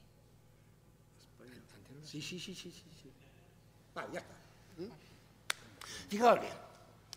Aparentemente lo que nos ha sufrido, lo que nos ha pasado en España en los últimos 20 años es haber vivido un proceso más o menos anodino, pero que en términos de crecimiento del Producto Interior Bruto y en términos de crecimiento del empleo ha sido un periodo realmente absolutamente extraordinario. Ningún experto, ningún investigador, ningún economista, ningún político había podido predecir en el año 94 que España iba a crecer al 3% durante 12 años y que el empleo iba a pasar de 12,5 millones a 20 millones de eso. Absolutamente imposible en cualquier país desarrollado. Y, sin embargo, fue. Bien, esto que parece un éxito histórico, digamos, de la economía social española, resulta que es probablemente el mayor fracaso de las transformaciones sociales. ¿Por qué? Por las consecuencias que ha tenido. El año 2007-2008 inicia la crisis y a partir de ahí no solo el Producto Interior Bruto decae, sino que el empleo se para y desciende vertiginosamente. Y daos cuenta de lo que sucede, este descenso vertiginoso del empleo crea unas condiciones que, por un lado, hace que el desempleo pase del 8,3 al 27%, que el número de paradas pase de 1 millón y poco a 6 millones y poco, que todo esto crea una tensión, una competitividad, un desaliento y una debilidad por parte de los trabajadores que hace que las empresas puedan terminar practicando toda la serie de políticas que a ellas les interesa sin ningún tipo de limitación. Los salarios han descendido más que nunca. La temporalidad en términos reales no ha dejado de aumentar. La economía subterránea se ha disparado. Y todas las condiciones de trabajo y de vida han sufrido un deterioro acumulado a los procesos anteriores. Y yo quiero haceros ver algo particular. Claro, si vosotros pensáis, pues es una cuestión que se me ha ocurrido dándole vueltas al tema en las últimas semanas, ¿qué es lo que ha pasado con la evolución del empleo en España entre el año 94 y el año 2013? Si cerramos los ojos y decimos, bueno, el año 94 en España había 12 millones de ocupados. Cerramos los ojos en el periodo intermedio, los abrimos el año 2012-2013 y ¿qué es lo que vemos? Que tenemos todavía 16 millones de ocupados. ¿Qué quiere decir? Que entre el 94 y el 2013 hay un crecimiento del 36% del empleo. Contra lo que podemos pensar, en España entre el año 94 y el año 2013 ha crecido el empleo 20 y tantos puntos más que en Europa. Si vosotros cogéis Europa, veis en números índice la Europa de los 15, que es la que siempre tenemos como referente, si damos 100 al año 94, en 2012 sería 111, un 11,7% de crecimiento. ¿Qué es lo que ha pasado? Ha sido el terremoto, la catástrofe del crecimiento de todo el sector de la construcción y su decaimiento, su crisis, la que ha creado unas condiciones que están permitiendo acelerar, intensificar en todos sus rasgos negativos esas transformaciones que venía sufriendo la sociedad española desde los años 80, primero al mismo ritmo que el resto de la Unión Europea, pero con un grado superior, y ahora acelerado de modos extremos. Digamos bien, yo quería terminar, pero voy a terminar ya, hablando de los parados, que es lo que quería hablar, ¿vale? Pero los parados de larga duración como síntoma de estas transformaciones. El paro ha aumentado mucho, pero lo que más ha aumentado es la situación de parados de larga duración. Es decir, en particular en ciertos colectivos, el de 45 a 54 años, que el paro de larga duración ha aumentado un 40%. No, ha pasado del 22% al 40%.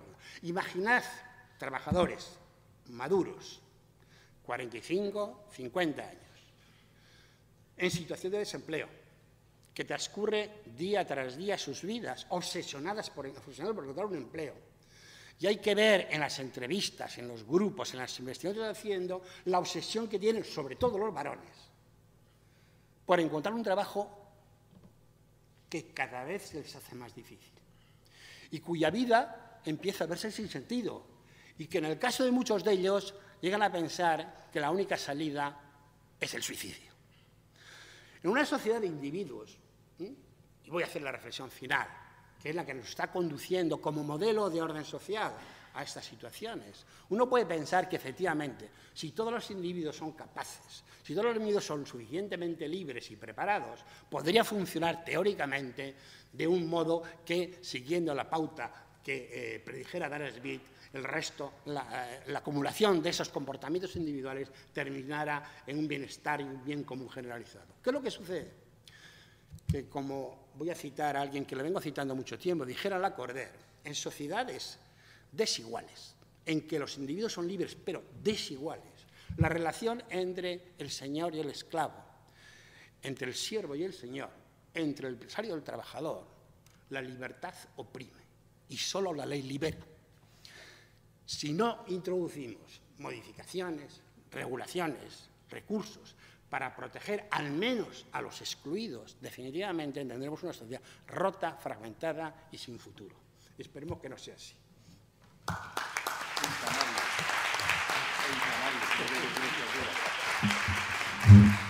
Pues gracias, profesor Prieto.